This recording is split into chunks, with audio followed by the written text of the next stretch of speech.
ہر کوئی آگے بیٹھ کر علم حاصل کرنے کی وہ سعادت حاصل نہیں کر سکتا تھا، لیکن امام مالک نے امام شافعی کے اندر وہ صلاحیت دیکھی، وہ کیپیبلٹی دیکھی اور ان کو آگے آ کر بیٹھ کر پڑھنے کے لیے کہا. اور یہ بہت ہی اعزاز کی بات تھی، because Imam Malik was one of the biggest scholars of that time.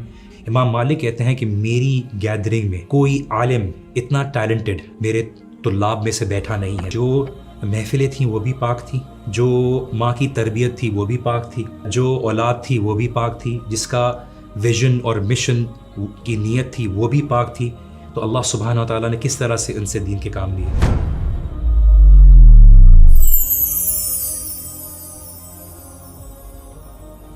السلام علیکم ورحمۃ اللہ وبرکاتہ. Welcome to another episode of Tales of Faith. ہم بات کر رہے تھے ریگارڈنگ دا گریٹ امام شافعی.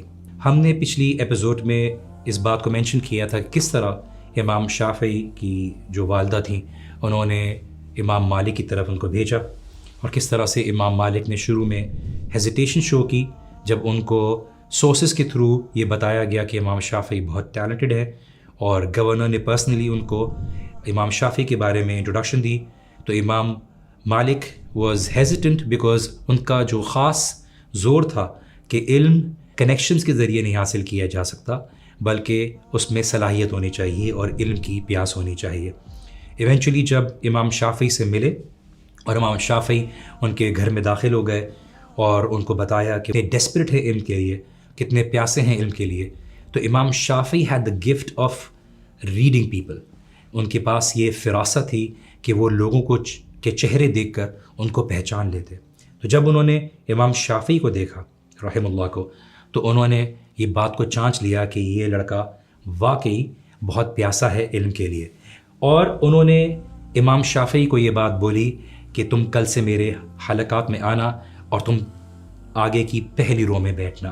اور یہ بہت ہی اعزاز کی بات تھی، because Imam Malik was one of the biggest scholars of that time, especially in مدینہ، جہاں پر ان کو ایک رائلٹی کی طرح ٹریٹ کیا جاتا تھا، اور ہر کوئی آگے بیٹھ کر علم حاصل کرنے کی وہ سعادت حاصل نہیں کر سکتا تھا. لیکن امام مالک نے امام شافعی کے اندر وہ صلاحیت دیکھی، وہ کیپیبلٹی دیکھی اور ان کو آگے آ کر بیٹھ کر پڑھنے کے لیے کہا. لیکن امام شافعی چونکہ غریب بیک گراؤنڈ سے آئے تھے، ان کے پاس لکھنے کے لیے انک بھی نہیں ہوتا تھا. تو ایک دفعہ امام مالک جب پڑھا رہے تھے، انہوں نے امام شافعی کو آبزرو کرتے ہوئے دیکھا، اور ہم یہ دیکھتے ہیں کہ دیکھیے 24-26 سال کی عمر، ہارڈلی 24 سال کی عمر ہوگی امام شافعی کی. وہ انک کی بجائے وہ اپنی جو زبان سے لگا کے نشان لگا رہے تھے کچھ نوٹس کے اوپر. تو کافی دیر سے امام مالک نے ان کو دیکھا اور ان سے پوچھا کہ یہ آپ کیا کر رہے ہیں؟ تو انہوں نے بولا کہ میرے پاس انک نہیں ہے، تو آپ جو احادیث کو کوٹ کر رہے ہیں اس کو نوٹس بنانے کے لیے میں اپنی اسپٹ سے، اپنی تھوک سے اس جگہ نشان لگا لے رہا ہوں.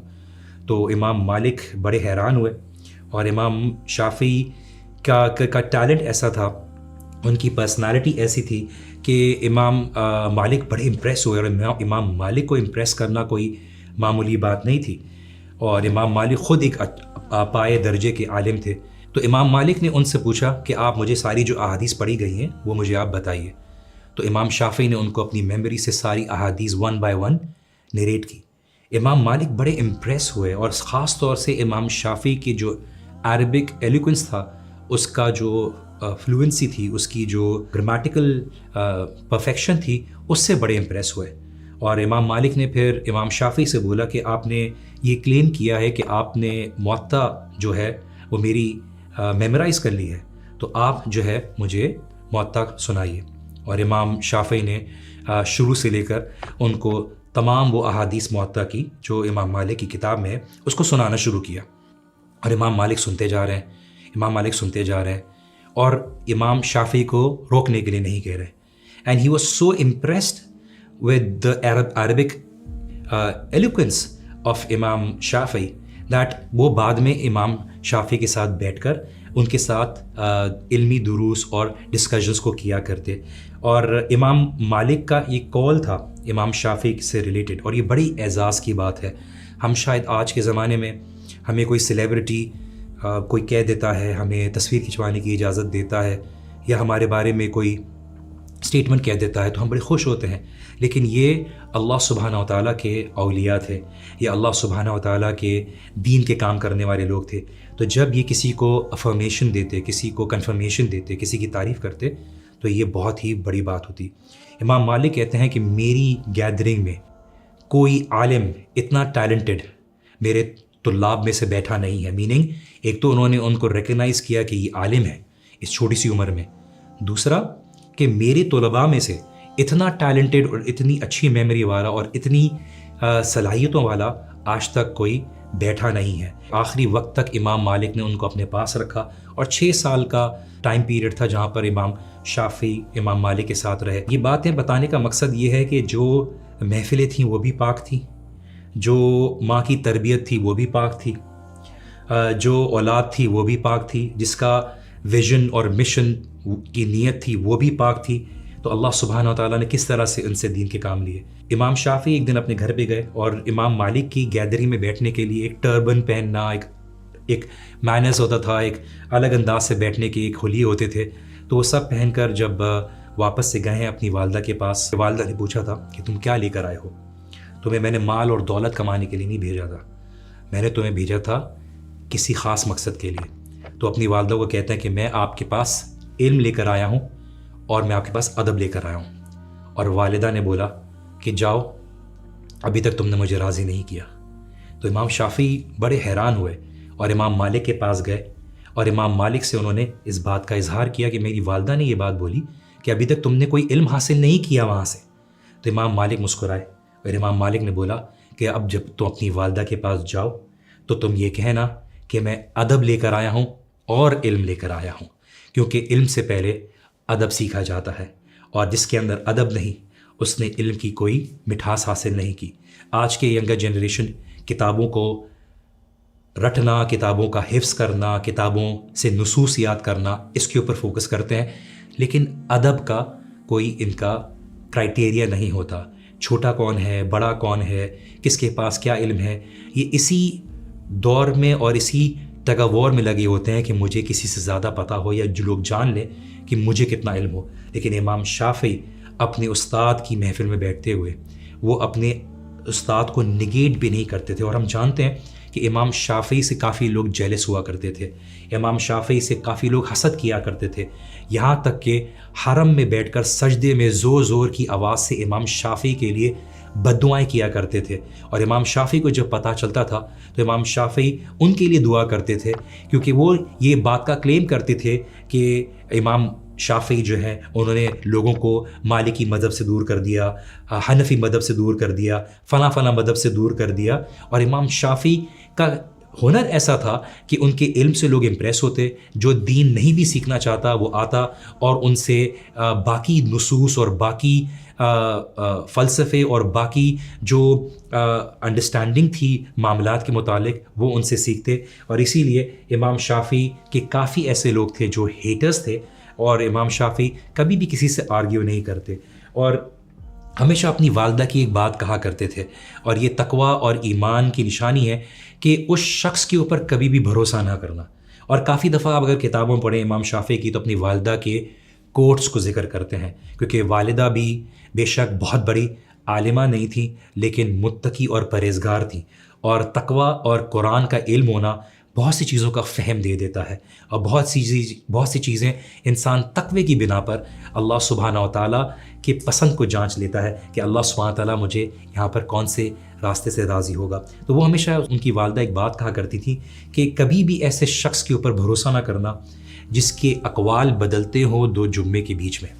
میننگ آج وہ جمعے کے بیچ میں کچھ اور کہہ رہا ہے ایک ہفتے کے اندر، اور اسی سے پہلے کچھ اور الفاظ کہہ رہا ہے، کیونکہ انسان کی زبان ہوتی ہے، انسان کے الفاظ ہوتے ہیں جو اس کی اصلیت اور دل کا ایک عکاسی کرتا ہے کہ انسان اپنی زبان سے کیا پھرتا ہے، کیا اپنی زبان کے اوپر قائم رہتا ہے، کیا اپنی زبان کے اوپر عمل کرتا ہے. کیونکہ لمبی لمبی تقریریں دینا آسان ہے اور باتیں بہت کرنا، خوبصورت باتیں کرنا بہت آسان ہے، اور آج کے دور میں تو اور بھی آسان ہے کیونکہ انسان کو انفارمیشن تو مل جاتی ہے، لیکن عمل آپ کی ذاتی، آپ کی پرائیویٹ لائف میں اور آپ کی پبلک لائف میں کیا اس میں کوئی تضاد ہے، یہ چیزیں بہت امپورٹنٹ ہوتی ہیں. اسی لیے امام مالک جو تھے وہ اپنے اسٹوڈنٹس کے ساتھ تعلق بھی جوڑتے تھے. اور ایک مزے کا واقعہ یہ ہے کہ امام مالک اور امام شافعی ایک دفعہ بازار میں بیٹھ جاتے اور ان دونوں نے یہ بات پہچان لی تھی کہ ان کے پاس ایک فراست تھی کہ وہ لوگوں کے چہروں کو دیکھ کر یہ بات کا اندازہ لگاتے اور اکثر و بیشتر وہ صحیح ہوتے کہ اس شخص کو کون سی پریشانی ہے, یہ شخص کس پریشانی میں مبتلا ہے, کیا مالی پریشانی میں مبتلا ہے, کیا گھریلو مسائل کی مسئلے میں مبتلا ہے. اور یہ ایک عالم کی شان ہوتی ہے کہ وہ اپنے لوگوں کو دیکھ کر ان کے مسائل اور ان کی پریشانیوں کو جانچ لیتے ہیں, اور یہ اللہ سبحانہ تعالیٰ کی طرف سے اس لیے ایک گفٹ ہوتا ہے تاکہ سامنے والا جب سوال پوچھتا ہے, سامنے والا اپنی پریشانی لے کر آتا ہے, تو نہ صرف اس کو مسئلے کا حل بتایا جاتا ہے بلکہ اس کو دلی سکون بھی دیا جاتا ہے اس پریشانی کو مد نظر رکھتے ہوئے. تو امام شافعی اور امام مالک آپس میں بیٹھتے اور دیکھتے اکثر و بیشتر کہ یہ شخص جو ہے مالی پریشانی میں ہے, یہ شخص صحت کی پریشانی میں ہے. اور یہ اکثر و بیشتر امام مالک جب کہتے تو امام شافعی کہتے کہ نہیں آپ صحیح کہہ رہے ہیں, ہاں مجھے لگتا ہے کہ اس کو بھی یہ پرابلم ہے. لیکن ایک دفعہ کا واقعہ ایسا ہوا کہ ایک شخص آیا اور امام مالک نے بولا کہ مجھے لگتا ہے کہ یہ اپنے کاروبار کی وجہ سے پریشان ہے. اور امام شافعی نے بولا نہیں, یہ کاروبار کے خاص انہوں نے ایک الفاظ کہے تھے, انہوں نے نہیں یہ لکڑی کے کام میں ملوث ہے, انہوں نے بولا نہیں یہ اس کام میں ملوث ہے. اور یہ پہلی دفعہ تھا جب امام شافعی نے امام مالک سے اختلاف کیا کسی کو ریڈ کرنے کے معاملے میں. اور اپنے بندے کو جب بعد میں بھیجا گیا امام مالک کی طرف سے, تو جب اس نے بندے سے پوچھا کہ آپ کیا کام کرتے ہیں, تو اس نے اس بات کی کنفرمیشن دی کہ پہلے میں وہ کام کرتا تھا, میننگ وہ کام بتایا جو امام مالک نے بتایا تھا, اب میں لکڑی کے کام کا شروعات کرنے والا ہوں. تو امام مالک امام شافعی دونوں صحیح تھے اپنی فراست میں اور اپنی ریڈنگ میں. اور یہ کنفرمیشن تھی ایک استاد اور طالب علم کی کہ ان کی ایک انڈرسٹینڈنگ تھی اور ان کی ٹائم سپینٹ ہونا ایک ایسی چیزوں میں جو واقعی میں علم سے تعلق رکھتا ہے. امام مالک کے پاس کا ایک اور واقعہ بھی ہے کہ ایک شخص آیا اور لوگ بڑی عجیب مسائل لے کر آتے ہیں, ہمارے پاس بڑے عجیب مسائل لے کر آتے ہیں, اور ان بڑے بڑے اماموں کے پاس تو اور ہی بڑے مسائل لے کر آتے تھے. تو ایک شخص آیا اور اس نے بولا کہ میں نے اپنی وائف کے ساتھ اپنی بیگم کو کچھ الفاظ کہہ دیے اور میں نے یہ کہا کہ اگر تم چاند سے زیادہ خوبصورت ہو تو تم میری نظر میں طلاق یافتہ ہو.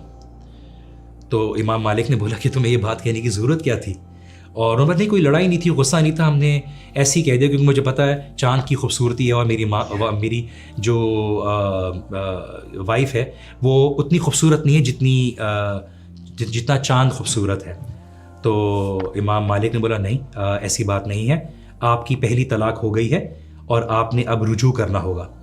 تو جب امام مالک سے ملاقات کرنے کے بعد جب وہ شخص باہر گیا, بڑا پریشان تھا, امام شافعی سے ملا تو امام شافعی کو بتایا کہ امام شافعی نے پوچھا کہ تم پریشان کیوں ہو؟ تو شخص نے بولا کہ میں نے ایسی اپنی بیگم کو یہ الفاظ کہہ دیے ہیں اور مجھے امام مالک نے بولا کہ تمہاری طلاق ہو گئی ہے.